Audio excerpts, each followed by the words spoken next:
I'm going to start with a poem to my feisty friend Jill. Please do not live silently. Do not shut up your words of pain and grief, or mask the hard reality of one day following another. Do not die silently, because you cannot drag your eloquence and good humor all that way to the surface from the bottom of the well. Grumpiness or near despair, rage or exhaustion would be welcome. Speak to me, my friend. I miss you.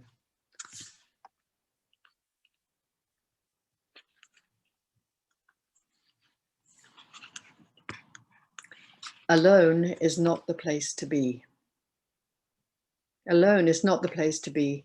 Like animals, we seek our kind, the casual brush of hands, the way our lips dust a friend's cheek, the warm handshake of respected elders, the chatter of the bird-like young, merriment in the eyes and lips of passing strangers. Where has the gaiety gone? Chased away by the endless news, hidden behind masks, the aged left alone to die, the young just coming out, rudely shut in. Exhausted doctors and nurses, working long shifts in plastic suits, sweaty, not drinking, sore, urgency on every side. Solitary doctors on the phones, safely tormented by survivors' guilt, isolated from their comrades on the battle lines. Like the driver alone, delivering 60 more parcels than before, peeing in the van, eating on the road, working late in the damp and chilly night. We bend the knee to the innocents slain, to the fathers and sons, mothers and daughters, dead for no reason but race, to the woman trafficked, detained and abruptly transplanted to a dirty room impossibly far from the fragile safety of someone knowing her name. What a legacy of inhumanity, an extraordinary lack of connection. If being connected makes you weep, then look deep at what we've done, for we are one. Alone is not the place to be.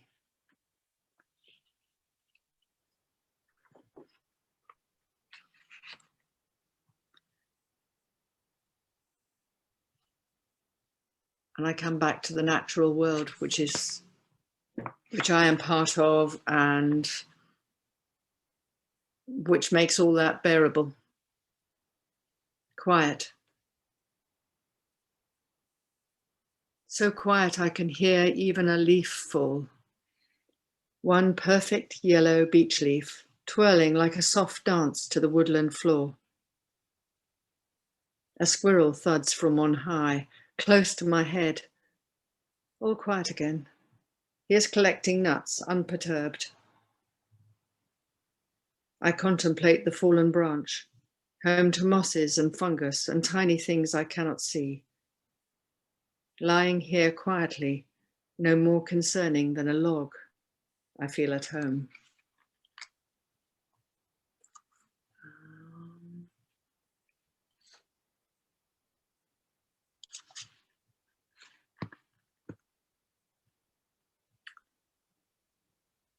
Burnt to the ground. My heart is full of grief tonight. A good friend, refugee of genocide, spoke of his son, hidden in a hot and lightless room, in daily danger, sometimes hungry, presently unwell, unable to trust a single soul. People only run for food when rebels with guns guard the market, free from the army for an hour. The good citizen may betray the innocent, no different from you or I, just living on the front line of fear, terrorized by a government gone rogue.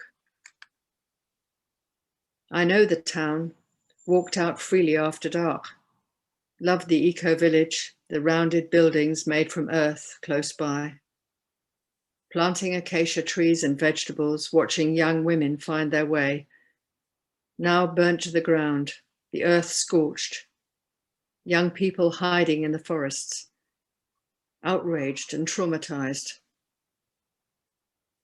What can we learn?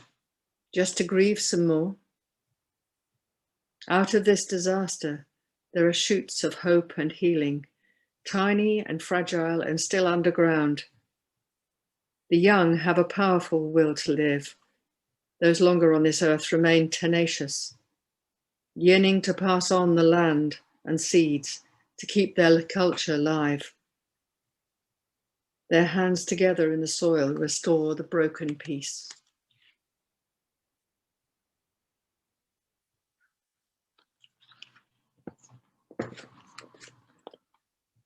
And I'm back to town, to Brighton.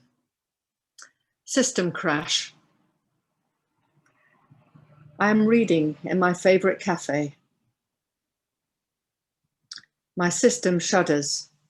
My body trembles within. For no reason but energy running round my head. But what it wants is to spread love through arms opening out wide and free. To spread wildness down my legs, running off and away, wild by the sea.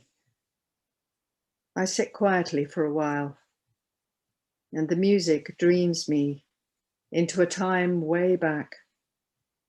And I remember who I am. I am dreaming me, and I am strong and free.